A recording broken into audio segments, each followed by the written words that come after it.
Thumbelina, retold and illustrated by Brian Pinkney.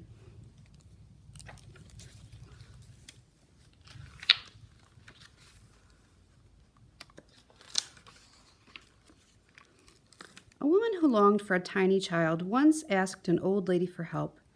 The old lady sold the woman a magic seed. Soon after the woman planted it, a beautiful, tightly curled blossom grew. Delighted, the woman kissed the petals, and the flower burst open. In its center sat a tiny girl. "You're no bigger than my thumb," exclaimed the woman. "I will call you Thumbelina." Each day Thumbelina played on the kitchen table, rowing on a little lake that was really a bowl of water decorated with flowers. Her boat was a tulip petal, her oars 2 white horsehairs. She had a sweet voice, and she sang as she rowed. Each night she slept in a cradle made from a polished walnut shell. One night, as Thumbelina slept, a toad crept in. "She will make a nice wife for my son," thought the toad. She snatched up Thumbelina in her cradle and rushed to the muddy river bank where she lived with her son. She left the sleeping girl on a water lily leaf in the middle of the stream while she helped her son prepare a room in the mud where the couple would live. The next morning, Thumbelina wept to find herself in the middle of a stream, a prisoner of the toads. Some fish overheard her and felt sorry for her. While the toads were carrying Thumbelina's cradle to the wedding chamber, the fish nibbled the stem that held the water lily leaf in place. Soon the leaf and Thumbelina were floating free. Thumbelina enjoyed the warmth of the sunshine and the songs of the birds. When a butterfly landed on the leaf, she tied one end of her sash to the butterfly and the other end of the leaf. Pulled by the butterfly, the leaf gathered speed, taking Thumbelina far away from the toads. A June bug flying by thought Thumbelina was the prettiest thing he'd ever seen, so he picked her up and put her on a leaf of a high tree. Thumbelina was frightened and very worried about the butterfly. She knew that it would starve if it couldn't free itself. The June bug didn't care. He was too busy showing Thumbelina to his friends. But they thought she was ugly, so he set her on the ground and let her go.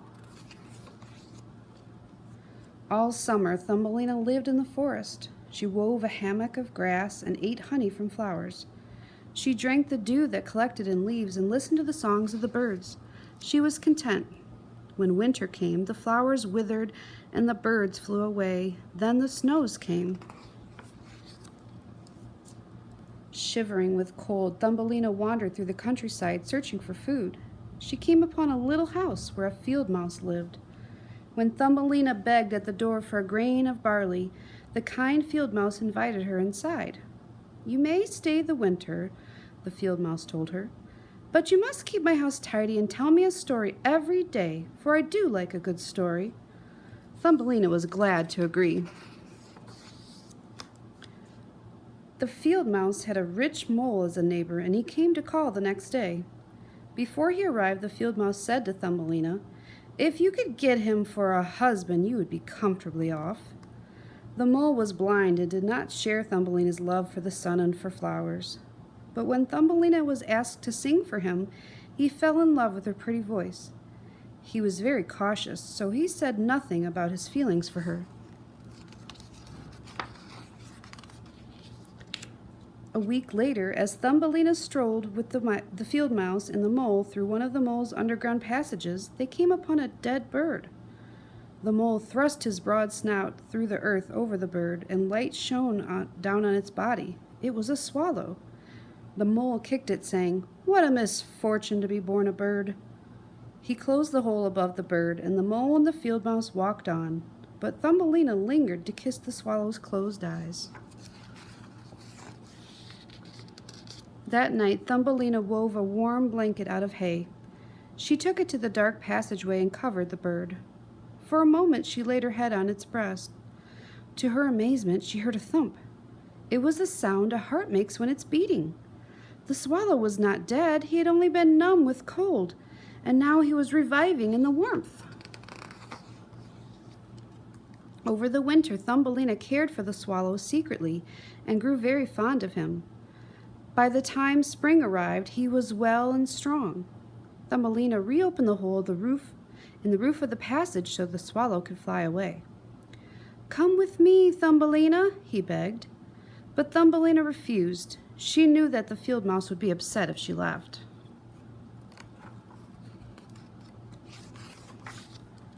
Soon after the swallow had flown away, the field mouse told Thumbelina that the mole had asked for her hand in marriage. "You will have to make your wedding trousseau," the field mouse said. And so Thumbelina had to spend the summer indoors, away from the sun, sewing wedding clothes for a marriage to someone she could not love. When the trousseau was finished, the field mouse said, "Your wedding will be in 4 weeks' time." Thumbelina replied that she did not want to marry the mole. "Come, come," said the field mouse. "You are lucky to have him." On their wedding day, the mole arrived to take Thumbelina to his home deep in the earth. Before leaving, she stole outdoors to bid a sad farewell to the sun. She embraced a small red flower, saying, "Remember me to the dear swallow if you should see him." High above her, she heard a bird chirping. The swallow had returned. How happy they were to see each other once more. Upon learning that Thumbelina was about to marry the mole, the swallow said, "I am flying to the warm countries. Will you come with me, dear little Thumbelina? Do come." "Yes, I'll come with you," said Thumbelina. Thumbelina climbed on the bird's back and tied her sash to one of his strongest feathers. For the first part of the journey, she shivered in the cold air, but then she nestled among the bird's feathers and was comfortable. At last they reached the warm countries, where lovely gardens bloomed. "Choose a home for yourself in one of these flowers," the swallow said, setting Thumbelina on a leaf. To Thumbelina's astonishment, each flower held a tiny person exactly her size. The king of the flower people, who wore a crown and had beautiful wings on his shoulders, bowed to her. "How handsome he is," whispered Thumbelina to the swallow. The king gave her his crown and asked if she wanted to be his wife and the queen of the flower people. Thumbelina knew he was the right husband for her, and so she said yes. The flower people brought wonderful gifts to Thumbelina. The best gift of all was a pair of golden wings.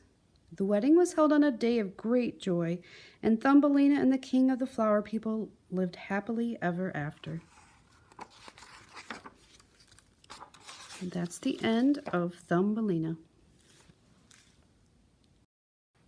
Backyard Fairies by Phoebe Wall. Have you ever found, while out on your own, a tiny magical somebody's home? Or sensed a fluttering, flickering flight, gone when you turn, just out of sight? Or heard a little trill or tone, or seen a suspicious-looking stone? Maybe one morning you wake up to see that the dog's hair was braided by somebody wee. You might leave an offering, then you discover it's vanished by morning, replaced with another. Have you ever woke up when the moon is round and crept out of bed to follow the sound of what must be the music of magical sprites, singing and strumming and dancing all night?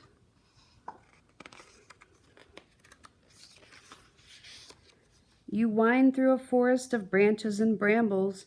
The woods are awake, making way for your rambles. Where are they? You search and you search till you just can't see straight, only turning back home when your hour grows late. Are they out there, you wonder, curled up in your bed? The fairy's reply is right on your head. That's the end of Backyard Fairies.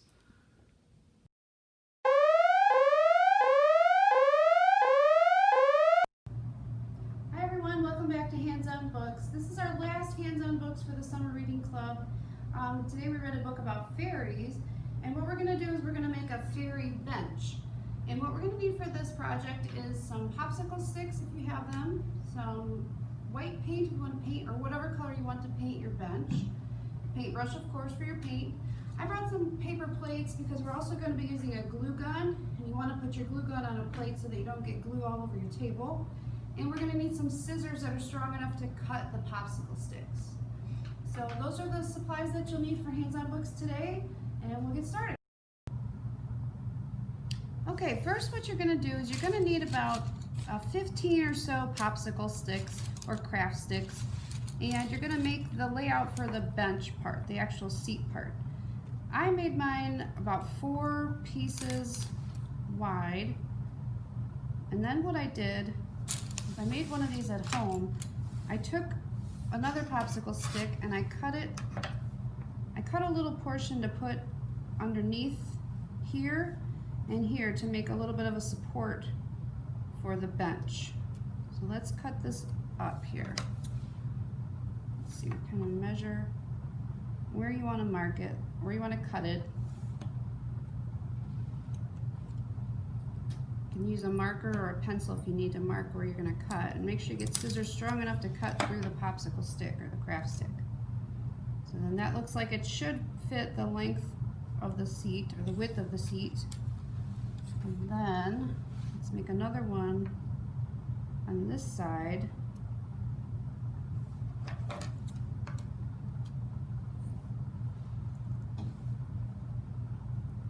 Be careful with the scissors, you don't want to cut yourself.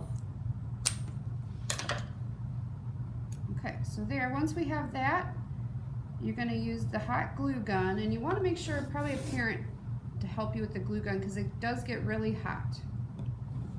So once you get your glue gun plugged in and it's hot enough for your glue, you're going to have your parent put a little bit of glue onto the piece that you cut as the support.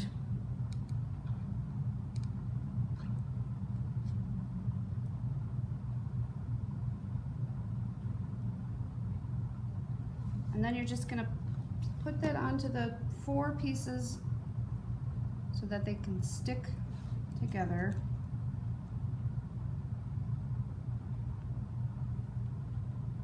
One on one end of the bench. Might have to hold it down for a little bit to get it to stay together. And then do your other piece.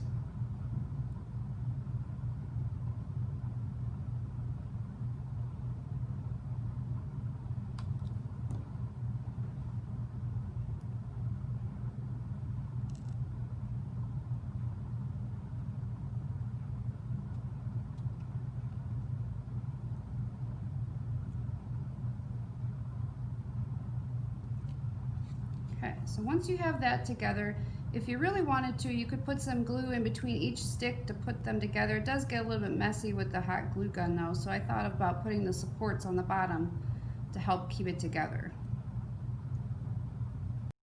Okay, so for the back of the bench, I laid out 2 pieces and then 3 pieces going across, and what I'm going to do is I'm going to mark on this side of the stick where I want to put my glue.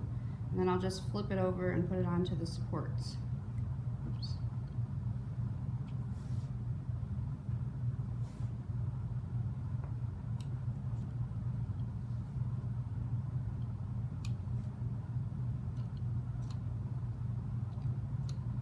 So that gives you an idea where to put your dot of glue to glue it onto the back of the bench. Okay, so once you have your marks where you want to put your glue, have your parent go and put the glue dots on.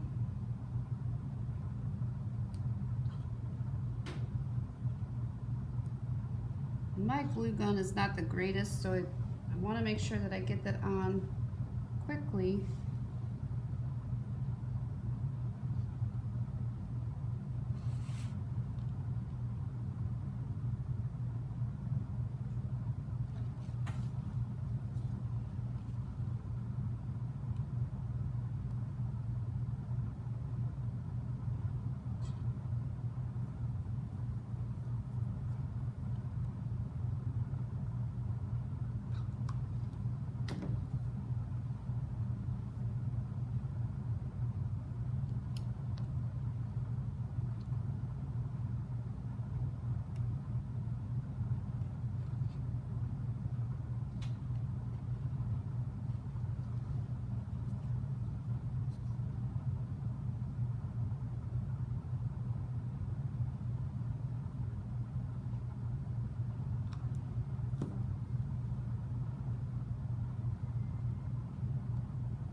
once you get the back finished with glue, you have it all together with the glue, then you want to put your seat on like that. So that's going to be your bench, and the bottom is going to be the legs of the bench that are going to go into the ground, and then we'll make some front legs for it too.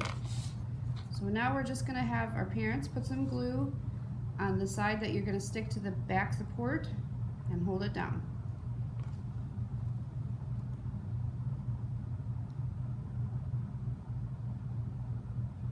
If you don't have a hot glue gun, you could use some wood glue. You could try Elmer's glue, but I'm not really sure if that would hold it all together. It might not be strong enough. Or if your parent lets you, you could try some super glue.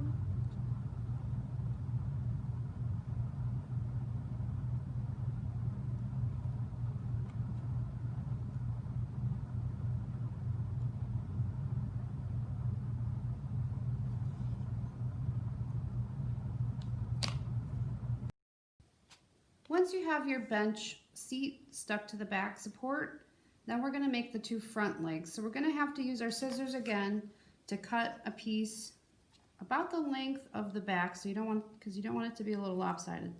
So you can kind of measure how long you want to make it. If you need to use the marker to mark where you're going to cut, you can. Otherwise, you can kind of eye it and see where it's going to be cut.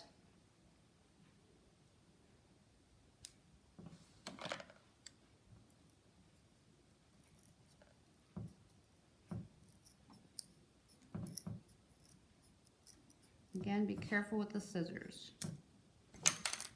So there's one leg.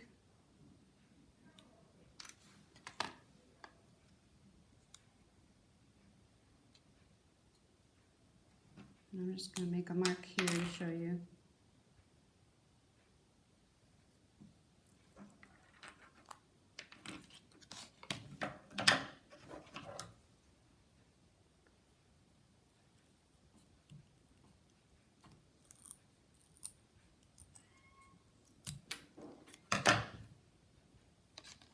So there's our two legs. They're going to go on the front. So next we're going to glue them onto the front. So now we're going to put the glue on the back where we want the bench legs to go, or the front, I'm sorry, where we want the bench legs to go for the front legs.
Once you have the glue set, you can kind of see that you have your bench, and mine turned out a little bit lopsided, but it still will stand up.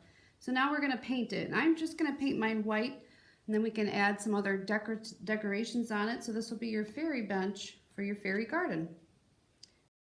So the paint that I'm using is just some acrylic paint, Craftsmart acrylic paint that says it's good for wood surfaces. You could probably also use some washable paints or watercolor paints. If you're going to actually have it outside, you may want to put a spray on it so it's waterproof and then the color doesn't fade. But we're just going to make this for fun today, and if you wanted to add that later on your own, you can. So I'm going to get my paintbrush, and I'm just going to paint it white.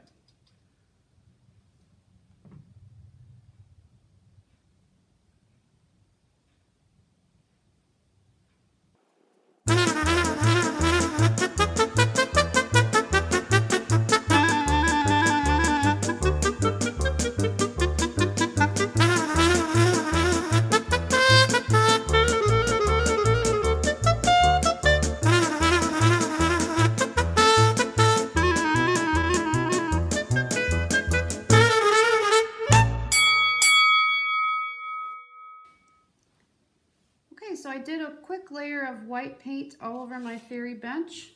So now I can decorate it however I want. I can put more paint on it once it's dry, different designs, or you can add some jewels, or maybe you have some little fairy, you can buy little tiny pieces of like items that fairies might have for your fairy garden, or if you want to just put it in your